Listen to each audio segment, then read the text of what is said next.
The protagonist, introducing himself as Ryosuke Takao, stands against the backdrop of a destroyed city, with ashes and fire all around. He notes that he used to be an ordinary college student. Ryosuke reveals that his friend's stupid joke caused him to be late for school. As a result, he was hit by a motorcyclist in a hurry, which was clearly a tragic event in his life. After this incident, he wakes up. Obviously, something new and not quite ordinary awaits him. He finds himself in a post-apocalyptic world with fierce battles going on all around him. A giant creature with tentacles attacks, while several people fight it. A man with blonde hair appears and attacks the monster using his sword. He looks determined, rushing into battle without a shadow of a doubt. The battle continues, and the giant creature expresses pain after receiving the attack. Its eyes burn with rage, and everything around it is flooded with flashes of energy. One of the fighters yells out in a panic that this mutant has the ability to regenerate. He is clearly concerned and asks what they should do now. Ryosuke notices that the main character is in front of him, and comments that this guy is playing the role of the hero who is supposed to save the world. He remembers that he thought he was the chosen one, but apparently things turned out differently. Ryosuke stands amidst the ashes and fire, pondering his situation. He soon realizes that he may not be the hero he wanted to be, and his path will not be an easy one. Ryosuke remembers his past lives in this world. The first time he died in a fight with zombies when he went out with the survivors. The second time he escaped the zombies but died of starvation. Each awakening brings him back to this hellish world again and again, forcing him to try to survive and find his way. In the third life, the main character tried to pretend to be a zombie to look for food, but he was shot by a military man. With the bodies of other people around him, he sits hiding in cover. The intense stress and terror is clearly reflected on his face. He's thrashing around in panic, as if through a glass full of despair. In his fourth life, his superpowers finally awakened, but despite this, his partner betrayed him and stabbed him to death right after they built the base. After that, he mentions that he died in the next 2 lives without any incidents and came back again on the first day of reincarnation. This is now his 9th life. He feels a complete lack of hope, but despite this, he is still on the battlefield. The battle with the tentacle monster continues. They seem to have forgotten their partner Miyabi. One of the fighters shouts about retreating and that supplies and medical help are waiting for them in a safe zone, so they need to think about that first. There is fire and chaos all around. Miyabi cries out for help in desperation as she is engulfed by the monster's tentacles. She continues to struggle, letting out a groan of despair while in the monster's tight embrace. Ryosuke admits that no matter how many times he tries, he can't escape from this world. But before he dies again, he's ready to do something about it. He screams, determined to go for the last step, whatever that means for him. Ryosuke attacks the huge monster, enveloped in rage and energy. He leaps towards the monster, glowing with power. One of the comrades exclaims in surprise at what he is doing, calling his actions suicide and urging him to stop as it is dangerous. The protagonist with red eyes and a glowing aura prepares to strike a powerful blow, his face full of determination. He delivers a crushing blow, shattering the monster's tentacles with his sword, creating a trail of fire. The force of the blow and the movement looks impressive. He stands in front of the monster, determined to fight, while the monster is clearly angry and even crying, but still preparing to fight back. Behind him lies a rescued woman. The woman thanks him for saving her. She looks flustered but is clearly relieved. The protagonist looks at her and says that now they must escape. He quickly runs toward a building that appears to be a store or shelter, looking around and keeping an eye on his surroundings. He finds himself inside a store where there are different foods and drinks. He is preparing to take something from the shelves. Ryosuke takes the snacks and drinks and without wasting time, eats to refresh himself. He looks tired, but focused on gaining strength. The protagonist enjoys finally being able to drink a bottle of Coke, stating that he hasn't done so in a long time. The huge monster, clearly displeased with what is happening, lets out a loud scream. The monster stares at the entrance to the store where the protagonist is hiding. A guy, still drinking a Coke, stands at the entrance to the store. Ryosuke declares that he has no regrets in this life now, holding a Coke in his hand despite the presence of the monster behind him. The hero's eyes express sudden surprise. He opens them with realization. Ryosuke sits on the floor of the store and asks why he didn't go back to the starting point. The hero is surprised that he is not dead this time, looking at himself in surprise. Ryosuke hears an unknown voice answer that he died but came back to life. The boy is perplexed and asks who is there. A message appears on the screen in front of the hero congratulating him on the system launch and mentioning his exclusive terminal system code, 2333. Ryosuke realizes that his system has been activated and utters, "Exclusive code, system." This causes a certain amount of excitement, as if he doesn't fully understand what's going on. A blue creature appears, to which the hero reacts with joy, exclaiming that the protagonist has finally arrived, and shares how miserable he has been up until this point. He hugs the creature tightly, not hiding his emotions, and even expresses mild resentment for being late. The creature flies out of his arms, trying to avoid being overly adored. It tries to explain the situation, stating that it has some problems and asks the hero to calm down. Ryosuke wastes no time and immediately asks what the problem is. The creature admits that his alarm clock didn't go off because his neighbor pulled the cord from the charger. Ryosuke replies with relief and sympathy that he believes him, despite the absurdity of the situation. But Ryosuke quickly changes the subject and asks a more important question, clarifying if the creature brought any weapons or cheat abilities. With a blue aura around him, the creature confirms that yes, which certainly pleases the hero. The creature then begins the briefing, saying that they need to explain the mission first. The screen informs them that an incredible world of apocalypse is before them, and the hero's task is to save this world and rebuild it. If he succeeds, he will be able to return home, otherwise hell awaits him. The protagonist is trying to figure out what's going on with his lives. Blue Flame informs him that his resurrections have been wasted and this is his last life. The hero indignantly demands an explanation. Flame only says that every second counts now. A strange event occurs as Ryosuke is surrounded by purple energy and flames announcing the start of the first mission. He finds himself in the middle of a ruined city with various foods on the table that he must sell. His first task is to collect 50 nuclei to earn points. Ryosuke is frustrated by what is happening and begins to complain, clearly depressed. Then, nervous, he notices that there are a lot of zombies around. He realizes that his location is dangerous, and apparently his life is once again in danger. The zombies move towards him and he screams in panic, not realizing where to seek shelter. The guy, trying to escape, realizes that at this speed he himself will become prey to these zombies. Ryosuke runs away and is chased by a mob of zombies. He tries desperately to get away from them, apparently trying to avoid being eaten. A flying creature accompanying the protagonist asks why he is running away, to which the protagonist replies that otherwise he would just get eaten. He realizes that something needs to be done, and decides to use his system to gain an advantage over his enemies. Ryosuke is confident now, as he has a system that should help him easily deal with low-level zombies. He turns to the crowd and his accompanying creature asks to be called 2333. The guy is clearly focused and preparing to use his power. Ryosuke is about to find out his ability and demands strength and speed. But when he looks at the screen of his system, he sees that all of his parameters are unrated except for wisdom, which is 2. The character is clearly confused and wants to understand what unrated means.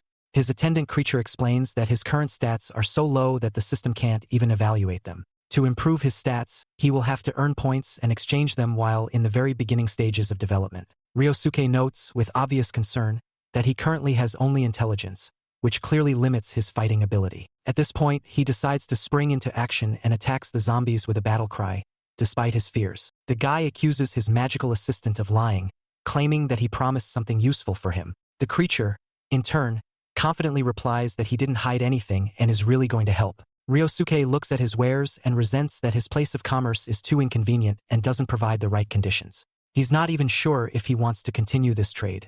Ryosuke's reaction to the situation becomes even more violent when he yells at the assistant, calling the material trash cloth. However, the creature insists that it is not just a cloth, but a thing that can help raise his rank. Ryosuke doesn't give up. He is determined to use his power despite the mess around him and the threat of zombies. Taking a stick, he prepares for battle, trying to overpower the zombies. His desperate determination shows, and he attacks the enemy, smashing the stick through its head with all his might. Ryosuke finds himself surrounded by zombies, but his tenacity leaves no room for doubt. He resolutely leaps into the fray, continuing to defend his territory and moving toward his goal. The guy was in a dangerous situation when he was attacked by a zombie. Ryosuke tried to dodge, but fell to the ground. He then rolled on the ground, trying to avoid the attack. Many zombies with burning red eyes gathered around him. He realized that this wasn't his best move, and admitted that the situation looked hopeless due to the aggressiveness of the zombies. However, gathering his strength, Ryosuke activated some sort of ability,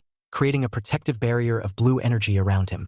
This helped him stop the zombies that were surrounding him. Ryosuke is surprised to see what is happening around him. He finds himself surrounded by zombies who don't notice him. Next to him lies a cloth that he realizes is protecting him. Ryosuke is happy that the cloth is not just trash, but a valuable object that can protect him.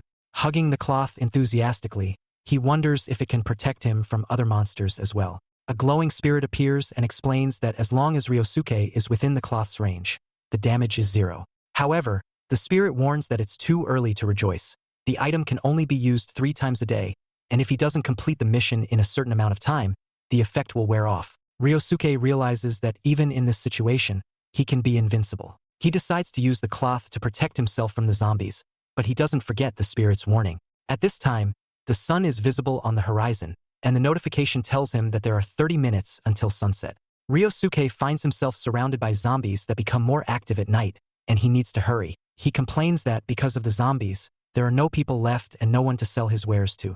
However, he is glad he was able to get his hands on a lot of bullets. At this time, he is approached by 3 men, one of whom says he has a souvenir for the boss and is sure they will be praised. Ryosuke is surprised by their appearance. The men notice his merchandise and ask what it is. One of them wonders if they are jelly beans and is perplexed as to why they are being sold in such a place. Ryosuke cheerfully offers them chips and juice. The men marvel at the variety of goods and confess that they haven't had juice in almost 3 years, having forgotten its taste. Ryosuke is excited about his first day of work and his first customers. He offers to sell the item for 50 kyers, assuring me it's cheap. The group of men began to look at each other and then started laughing at his suggestion. One of them, in a good mood, threatens Ryosuke, suggesting that he leave the merchandise and walk away to save his life. Ryosuke asks if they have any nukes. When it turns out that there are no cores, he loses interest in them. One of the men reacts aggressively, threatening Ryosuke, saying that he will die now. A firefight ensues, but Ryosuke's shield activates in time,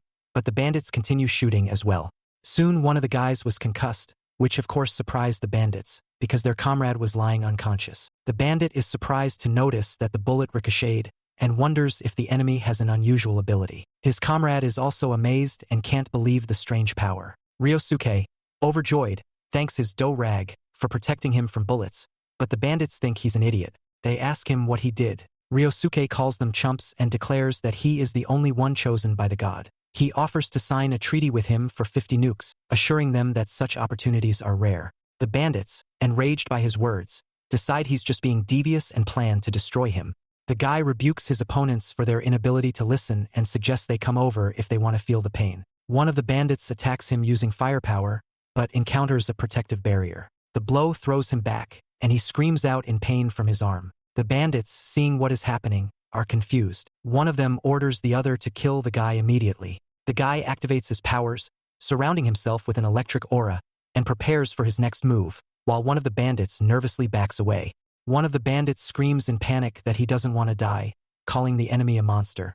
The other 2 are terrified and ask him not to leave them, accusing him of being heartless. The guy tries to stop them, saying that he just wants to know where people gather. Then he notices a sack and wonders what's inside. The bag starts to move, and the guy suggests that there might be an animal inside. He unties the bag and something bursts out, causing him to recoil in surprise. In the distance, he notices the figure of a girl with long hair against the backdrop of the sunset. She turns around and looks back with a confident expression on her face. The guy, seeing her, is struck by her beauty and can't hide his admiration, saying, "Wow, how beautiful!" Suddenly the girl notices something. She rushes towards the guy with the clear intention of doing something. The guy, realizing the danger, panics and thinks that this is not the time to admire and that her look is clearly threatening. Seeing the danger in the girl's face, he realizes that she is a zombie. The girl rushes at Ryosuke, showing incredible speed and strength. Ryosuke is shocked by her abilities and realizes that this is not the usual zombie speed. In a rush, the guy reaches for the magazine from the weapon lying on the ground, trying to prepare for further action. Ryosuke throws a gun magazine at the girl, but she deftly knocks it away with her hand. He runs down the street, trying to get away from her.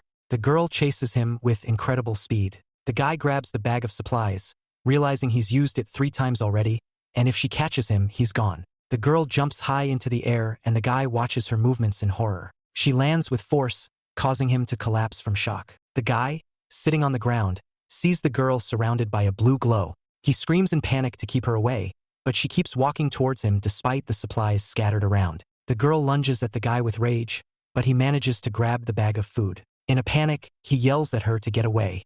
Ryosuke closes his eyes, expecting the worst, but suddenly he notices that everything has quieted down. He opens his eyes and sees a girl happily eating dried squid. She smiles, savoring the flavor, and looks completely harmless. Ryosuke asks, puzzled, if zombies like dried squid. The girl doesn't seem to notice his question and continues to approach the guy. Seeing this satisfied grimace on the girl's face, the guy panics and notices that he is out of dried calamari. He wonders what to do next and decides to try offering the girl some other goodies. Opening the snack packet, he hopes she will like it. When the girl rushes towards him again, he throws her food at her in awe. She happily begins to chew, and the guy sighs in relief, exclaiming happily, "Great!" However, when he steps back, a piece of asphalt breaks under his foot. The guy finds himself on the edge of a cliff, and the situation becomes even more dangerous.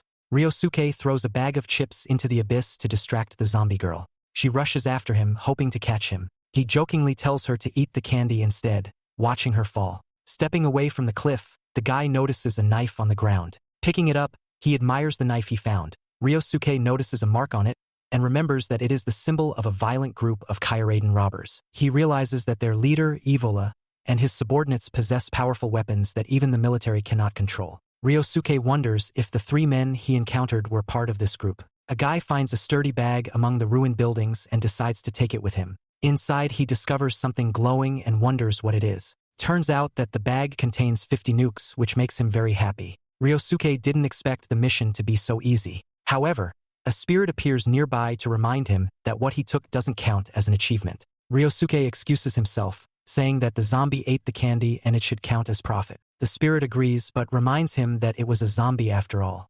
Ryosuke continues to argue, saying that the buyers don't have to be human, and if the spirit doesn't agree, he can't do their great work. He also points out that there is no one around and asks the spirit to just kill him if he disagrees. The spirit tiredly agrees, confirming that the mission is accomplished, the inventory is unlocked, and the stall's rank is upgraded. Finally, the upgraded street stall appears. Ryosuke looks in amazement at his new street stall, which shines with cleanliness and modern equipment. He notices that he now has a place to store items. Images of available resources appear on the screen in front of him: water, rice, meat, and vegetables. The boy asks disappointedly if there are any like potions or weapons. The spirit explains that this is a street stall, not a military depot, and the guy is just a rookie. The guy calls the spirit greedy. On the screen, he sees a list of items available for exchange for points: toothbrush, soap, scissors, and others. He only has 21 points, and the prices of the items are much higher.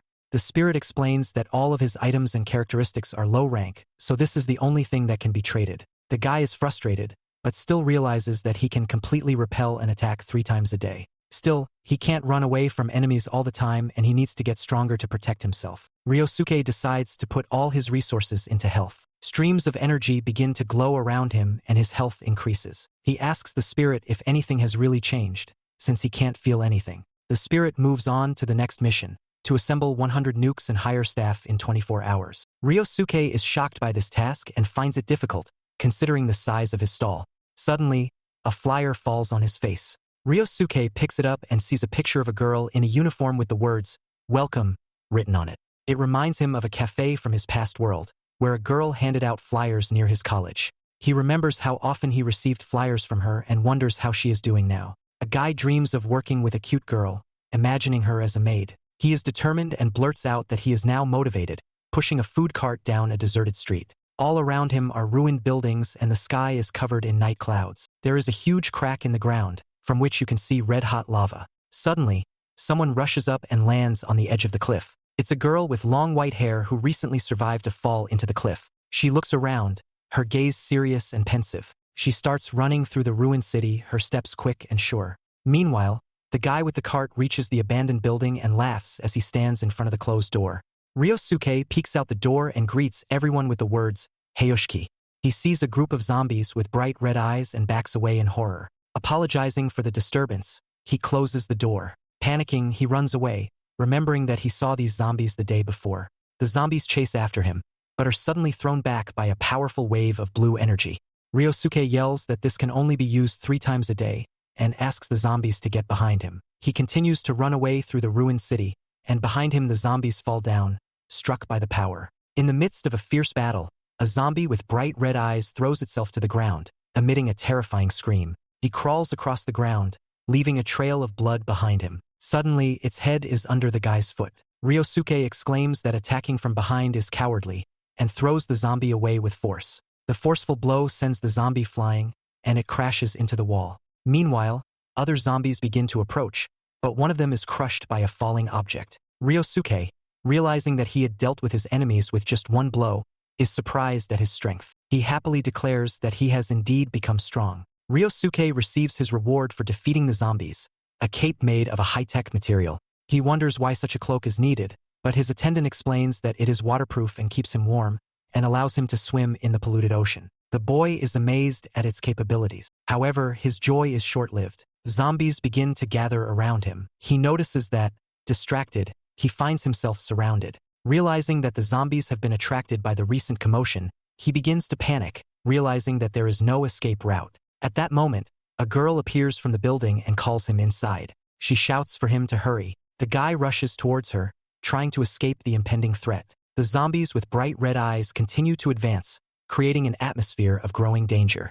The guy finds himself surrounded by zombies, but quickly rushes towards the girl who calls him inside the building. He runs, jumping over the counter, and bursts inside. The door slams shut behind him and the zombies start banging on the glass outside. Inside, the guy, breathing heavily, thanks the girl for saving him. He is surprised to recognize her. Ryosuke says he's the same university student who used to frequent the cafe and take flyers. She tries to remember him, but it takes her a while. The guy reminds her that he played on the soccer team and doesn't like peaches, as opposed to her assumption that he plays basketball and likes peaches. The girl laughs, apologizing for the confusion, and says it doesn't matter. Nice to meet you. They exchange names. Her name is Arisa Maes and his is Ryosuke Takao. Arisa Maes happily says the name Ryosuke-kun, addressing Ryosuke with a smile on her face. You can feel the warm, friendly tone in her voice, making the atmosphere around her glow. Ryosuke froze in shock when he heard Arisa say his name. His eyes rounded and emotions came over him so strongly that he can't believe what's happening. In his thoughts, Ryosuke reflects that he never expected to hear such a sweet girl call his name. He stands, covering his face to hide his tears, while Arisa looks at him and wonders why he's crying. In a room that looks like a warehouse or workshop, Ryosuke is still standing, looking away, wiping away his tears while Arisa watches him in surprise. Suddenly, Ryosuke tensely looks around and asks who it is. He has a look of wariness on his face, sensing that something is happening. Ryosuke holds some object in his hand that looks like a large bundle or container and looks at it puzzled. He wonders what it could be. His eyes widen with surprise when he sees or feels something, and a bright expression of amazement appears on his face. Ryosuke notices a door from behind which strange knocks are heard. He holds the object in his hand and looks at the door with obvious concern. Ryosuke gathers his courage and reaches out his hand to the door, preparing to open it. He has a look of determination on his face, ready to find out what's going on. When he decides to open the door, Arisa suddenly starts screaming that there is a mouse next to her and that is why Ryosuke didn't open the door. Arisa screamingly informs Ryosuke about the mouse that ran by. She looks frightened, and Ryosuke hugs her to calm her down. Arisa is clearly panicked, and Ryosuke tries not to be confused by the situation. Ryosuke asks where she saw the mouse while Arisa, still frightened, replies that the mouse had already run away and that she was very scared. A mysterious shadow with bright red eyes appears in the doorway, giving the scene an ominous atmosphere. Something or someone is watching them. Arisa suddenly faints and Ryosuke screams in surprise and tries to hold her. He looks stunned and concerned about her condition. Ryosuke holds Arisa in his arms and anxiously asks what is happening to her. He doesn't understand what has caused her sudden condition. Arisa confesses in a weak voice that she is very hungry and hasn't eaten anything in 5 days. Her words explain her condition, and Ryosuke realizes that she needs help. With a determined expression on his face, Ryosuke confidently tells Arisa to leave everything to him. He intends to help her and will do anything to feed her. Ryosuke tells Arisa that he is going to cook something and asks her to wait for a while. He is determined to make things right. Ryosuke, while outside his stall, ponders aloud whether he would rather cook noodles or rice. A smile can be seen on his face, and he tries to decide which would be more appropriate. Arisa looks on tiredly, her eyes expressing despair and weariness. She is clearly at the limit of her strength. I would say that, but no, this bitch wants to do something. You look at her eyes, she is clearly up to something. Ryosuke is looking for ingredients in a concentrated manner, while Arisa stands nearby with an angry expression on her face. She's obviously up to something. On the table in front of Ryosuke are eggs, flour, and butter. He happily notes that he has all the ingredients he needs to cook. Arisa wonders to herself where Ryosuke got all these products. Her interest is piqued by the sudden appearance of these ingredients. Arisa, with a sly expression on her face, thinks Ryosuke might be useful and seems to start making some plans. A calculating look is read in her gaze. Arisa tries to pick up one of the eggs, but suddenly her hand feels as if it's in the way, as if something is preventing her from picking them up. The moment Arisa tries to take the egg, a system warning that you can't steal anything from the counter without the owner's permission appears, and all the ingredients are returned to their proper places. Arisa is clearly upset by this situation. Arisa stares in confusion, not realizing what is happening. Her eyes are screwed up in spirals, and she asks thoughtfully if she's hallucinating. Arisa irritably tells herself that since she can't just get the ingredients, she'll have to kill Ryosuke and take all his supplies. Her determination looks daunting, and she clearly has no intention of stopping. However, her plan goes awry. She discovers that her knife is suddenly missing. She is clearly surprised and begins to search for it, looking at her empty hands. Arisa looks around helplessly and asks where her knife is. She is in complete confusion as her main tool to execute the plan has just disappeared. Ryosuke stands in front of Arisa with the knife in his hands and asks her if by chance she is looking for the item. Arisa, shocked and with surprise in her eyes, yells out that it's her knife and asks why he needs it. She doesn't realize when he had time to get it. Ryosuke explains that he would like to use the knife for cooking since he recently opened his stall, but he doesn't have any cooking utensils, so he thought of borrowing it.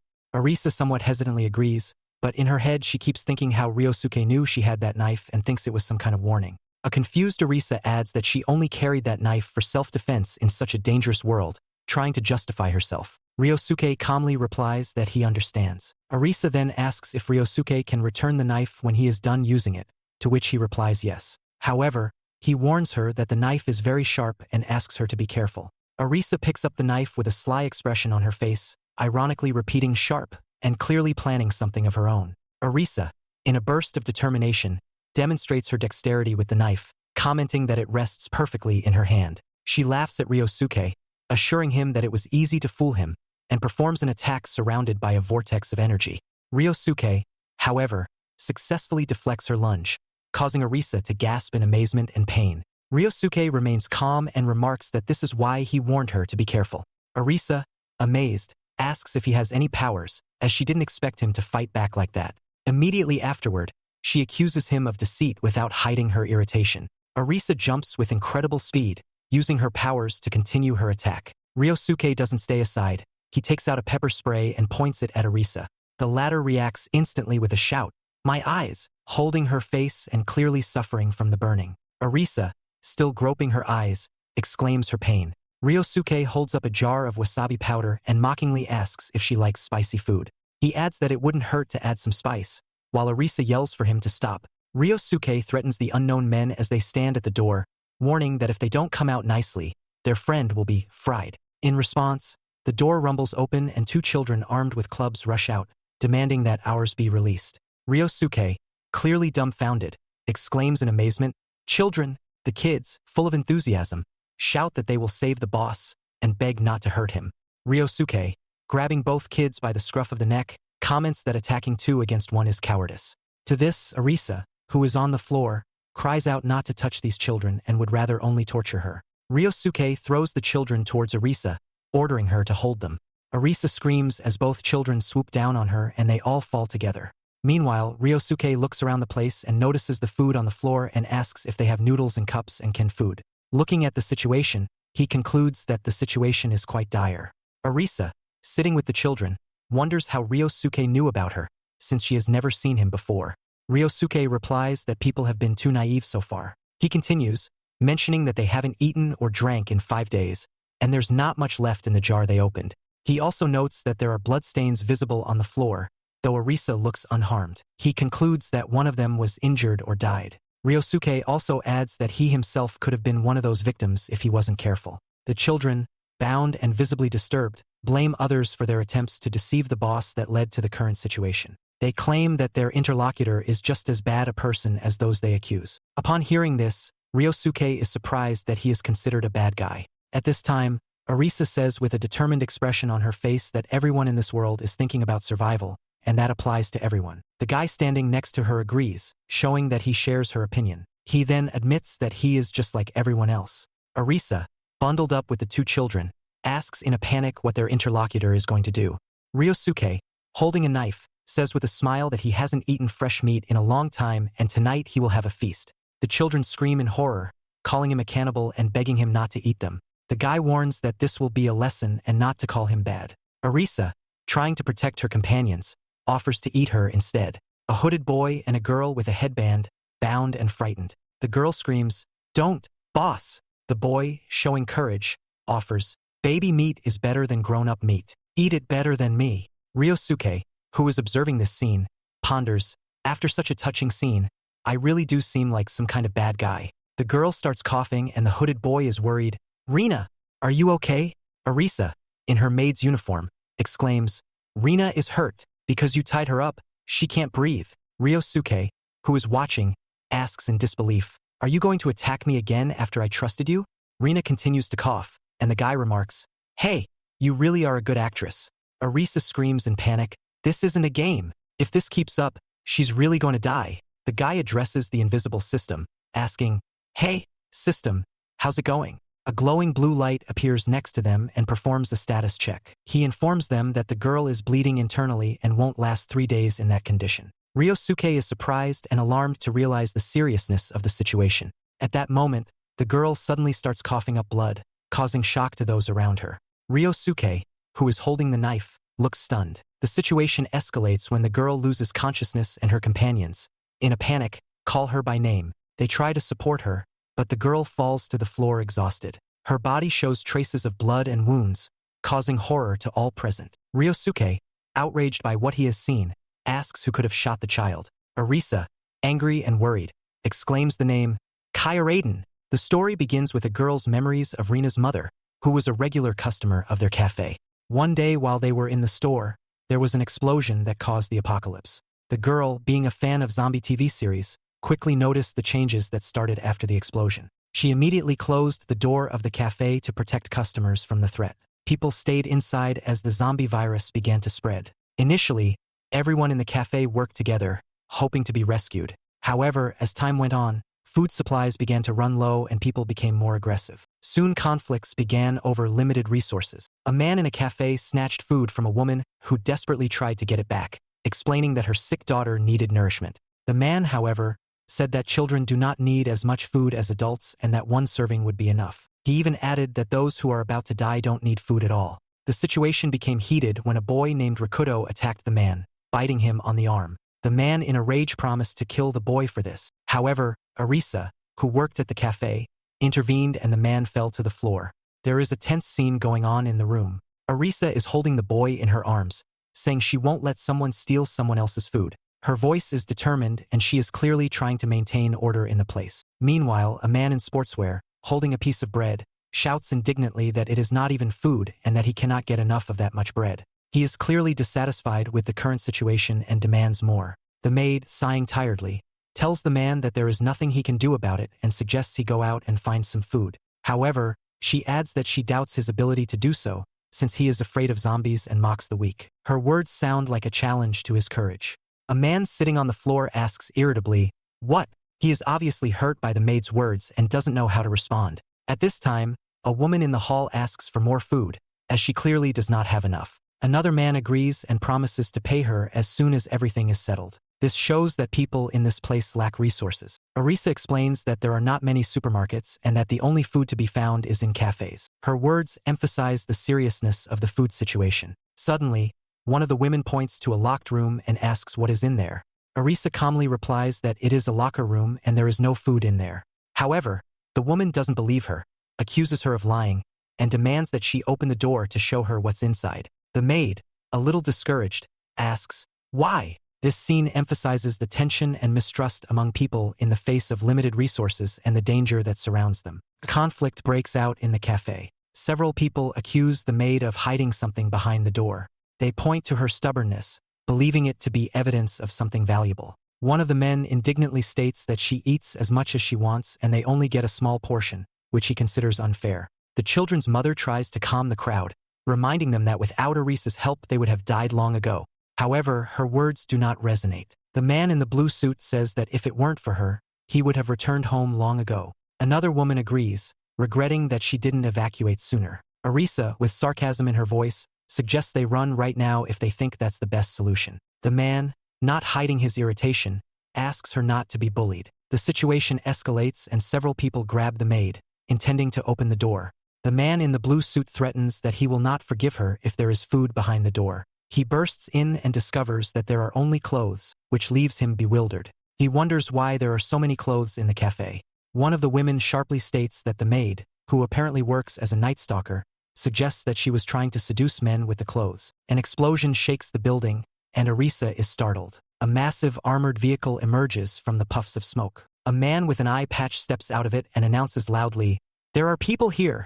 Inside the cafe, people panic and ask, "Who are you?" A stranger, identifying himself as Curtin, threatens, demanding they give up all the food if they don't want to die. One of the men replies in fear that he is not in charge and points to the maid, shouting that she has supplies. Curtin and his men notice the maid and note that she is a beautiful girl, which is rare for them. They consider her a great catch. Arisa, realizing the danger, calls everyone to flee. Amidst the chaos, a woman cries out in desperation for help, begging for her life. Her boyfriend screams that they can do whatever they want to that girl, just let them keep him alive. One of the invaders tries to stop the maid, assuring her that it will be fun with him, and grabs her arm. In the midst of a tense scene, Arisa resolutely defends herself by shouting, "Don't touch me." She bravely rushes at her opponent with weapon in hand. Her opponent, dumbfounded and clearly not expecting such a turn, exclaims, "Damn, so you had a gun." With red eyes full of hatred, he pulls out a gun and shouts threateningly, "Die!" He points his weapon at the target, intending to shoot. The girl, realizing the danger, tries to protect Arisa. The girl is wounded, blood streaming from her back. Shock and horror are reflected on the faces of those around her, and someone cries out in despair, "Rena!" A man with an eye patch, addressing his comrade, says, "Idiot, the zombies can hear the sound of gunfire very well and will soon show up here." Despite this, he continues firing without regard for the consequences. Things get even more chaotic when he commands, "Kill them all and get the supplies. Move." His words are picked up by his accomplices who open fire, causing panic and chaos among those trying to take cover from the barrage of bullets. In a room filled with anxiety, Arisa and the two children found themselves face to face with an armed man. One of the children, Rakudo, stood in front of Arisa and Rena, trying to protect them. Suddenly, the children's mother pounced on the man with a gun, shouting, "Run!" She desperately tried to hold the man back to give her family a chance to escape. The boy, seeing this, exclaimed, "Mommy!" His voice was full of terror and helplessness. The mother, despite the threat, continued to struggle with her attacker, shouting, "Hurry up and run away or you will be killed." She realized that her time was limited and that the safety of her children was more important than anything else. Blood was streaming down her face, but she didn't give up, pleading with the maid, "Arisa-san, please protect them." Arisa, realizing the gravity of the situation, took the children under her protection. She quickly assessed the situation and made a decision. The next moment she broke the window and jumped out into the street, holding the children in her arms, saving them from imminent danger. Meanwhile, the mother, left alone with her attacker, showed incredible bravery. She tackled him, grenades in hand, ready to sacrifice herself to save her children. The explosion went off, destroying everything around her. Later, in the shelter, Arisa and Rakudo, sitting next to the unconscious Rena, were discussing what had happened. Arisa said, "They were entrusted to me, and it was the only option to protect us, but Rena's condition is getting worse." Arisa, full of despair, apologizes for her helplessness. She looks down, her eyes full of tears, reflecting deep sadness and guilt. Next to her lies an injured Rena, who tries to comfort the girl by calling her boss. Despite her grave condition, the girl says that if she dies, she will be able to see her mom. Her words are filled with humility and quiet hope. Rakudo, standing nearby, screams in panic, begging the girl not to die.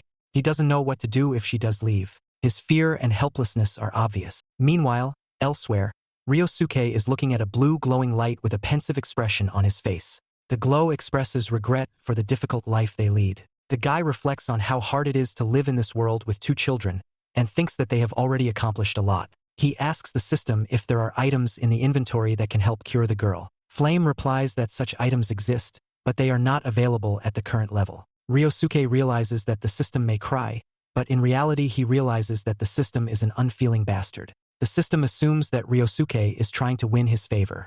The system, as expected, immediately realizes its purpose. Be that as it may, the system, despite the limitations, says something can be done. The system informs about the second function of the stall, which can cook food with healing effect. Ryosuke asks to talk more about it, with the hope of solving the problem. Flame explains that the effect increases depending on the host's rank, but with the current rank it could be risky. Despite the warning, the guy decides to give it a try and confidently declares it. He is in a room resembling a warehouse or a store, where various cans and boxes are on the shelves. The guy is about to embark on a culinary experiment. He has gathered all the necessary ingredients and is thinking about what to cook. Suddenly an idea strikes him and he exclaims joyfully, "That's right!" The guy starts cooking. He breaks eggs, kneads dough, and adds spices to a bowl. Then he enthusiastically puts the frying pan on the stove, and the fire flares up brightly underneath. The smell of a dish cooking attracts the attention of the others. Arisai and the children are surprised to inhale the aroma, and one of them notices that the dish looks delicious. The guy proudly shows off the finished dish, the waffles, and confidently declares that everything is ready. Arisa is puzzled and asks what he's up to, but the guy reassures her that he didn't add anything strange to the waffles. He offers Renee a taste of the waffles he himself loved as a child. The girl is happily thanking her brother for the treat, holding a mouth-watering dessert in her hands. She looks pleased and happy. The taste of the dessert delights her and she exclaims how delicious it is. Her eyes shine with pleasure. Meanwhile, Arisa and Rakudo are concerned when Rina is about to go somewhere. Arisa asks where she's going, since she's been in pain recently. Rina, however, assures them that she is no longer in pain. Arisa is surprised to find that Rina's fever has gone down and her wounds have healed. The boy happily remarks that Rina will not die now. Arisa realizes that this is thanks to the egg wafer. Arisa asks Ryosuke what he put in the waffle since it has such healing properties. The guy replies cryptically that he won't reveal the firm's secret, but the healing has just begun, and to be fully healed, Renee will have to keep eating them. Ryosuke adds that it was a favor this time, but next time he'll have to pay. The maid offers a deal. If he can cure Rina, he can have everything in the room. The girl and the boy confirm her words. Ryosuke, with a slight smirk, states that he has plenty of food already. He then points to the maid and says that he actually wants her. This statement causes her surprise and confusion. The boy and girl are concerned and exclaim that Ryosuke is targeting their boss. The girl asks not to harm their leader, even if she won't be healed. The boy, seeing their reaction, realizes that they have misunderstood something. Ryosuke explains to Arisa that he wants her to work at his stall for a while. He promises to provide her with food and housing in the form of a welfare benefit. Arisa says, "I see." The company discusses the offer, and Arisa admits that she doesn't know what the power is, but it looks cool. She adds that it guarantees a livelihood, and everyone agrees with her words. The girl decisively declares that they will all work together, and that will be a bonus. Ryosuke begins to doubt his choice, pondering that he may have made the wrong person. She shows him the contract, explaining that even in their world it is mandatory and all the terms are spelled out. The guy reads the contract and is surprised that everything from working hours to insurance, including 2 days off a week and overtime pay on holidays, is specified. He accuses her of trying to cheat, but Arisa adds that she needs the childcare allowance. Suddenly, they all hear a voice saying that it smells good in here. A powerful blow kicks the door open and a group of men burst into the room. One of them loudly announces that he has found what he was looking for. The masked man stands out among them and immediately notices the appetizing aroma of egg waffles, which piques his interest. In response, the boy and girl and the maid get into a protective stance. The boy shouts that it is the Wrens, showing his determination to protect the food and his loved ones. Ryosuke suddenly appears in front of them, looking at one of the intruders with a serious expression. The masked man, surprised by his appearance, asks what action he intends to take. Ryosuke apologizes for the child's behavior and explains that he is the owner of the stall. He offers to make a new dish if necessary, showing his willingness to resolve the situation peacefully. A comrade asks the boss what he is going to do. The leader of the group, standing nearby, looks thoughtfully at what's going on. The boss turns to Ryosuke, asking if everything is okay.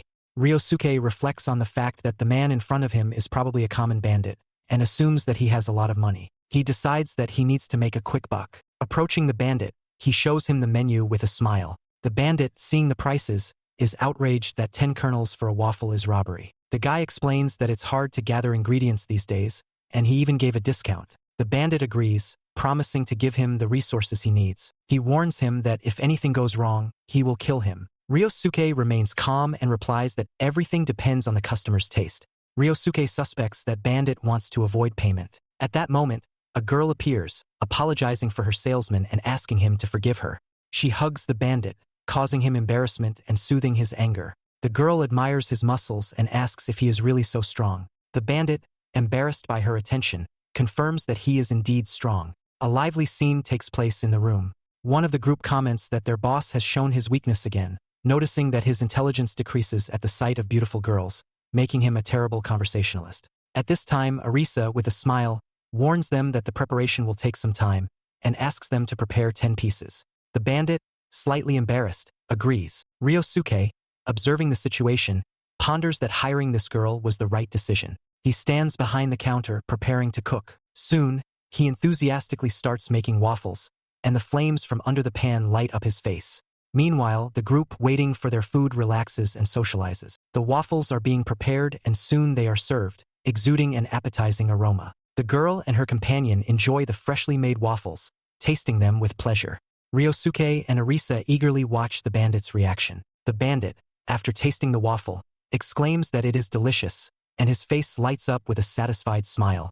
A group of people are enjoying egg waffles, and one of them exclaims that it tastes like nostalgia. The hooded bandit remembers how the girl sitting next to him loved these waffles. The other man agrees that it does bring a sense of nostalgia. The boss, having tasted the waffles, expresses his admiration for the flavor of the dish. Ryosuke and Arisa thank him for his compliment. The boss, impressed, asks if the chef can make anything else besides waffles. The guy confidently replies that of course he can. He says he can make many dishes, such as yakitori, fried chicken, oden, grilled calamari, sausages, boiled tofu, and bean patties. Of the drinks, he mentions Coke and beer. Having heard enough, the boss decides he only wants 10 of each. However, Ryosuke explains that they don't have the materials to make all these dishes, as they are not easily found in this world. The boss confidently states that they will find everything themselves. The guy is surprised at the bandit's confidence. Arisa, on the other hand, suggests that perhaps if they had actually gathered all the ingredients, they wouldn't have had to take the risk. Ryosuke agrees with Arisa's words. Ryosuke and Arisa discuss the possibility of a long-term contract with a man whose face is partially hidden by a mask. Arisa offers to do the work at a discount and even for free if they collect the ingredients themselves. At this time, a group of masked men approach them, one of whom addresses the man with the question, "President." To this, the other replies that he is not engaged in any business, which causes laughter in the company. Ryosuke and Arisa look confused and puzzled by what is happening. Meanwhile, the masked man remembers that the tigers have not yet returned, but he has left landmarks so they can find their way back. Suddenly, a vehicle appears in the room, raising a cloud of dust behind it. One of the masked men shouts, "Boss! Trouble!" and reports that the tigers are wounded. Soon, several people enter the room, supporting their wounded comrades. Ryosuke, observing this, exclaims, "Those guys! Oh yeah, it's about to get hot. You want part 2? Be sure to write the secret word in the comments. Chips, don't forget to subscribe to the channel, give this video a like. The more likes, the faster the next part comes out. See you later and bye-bye.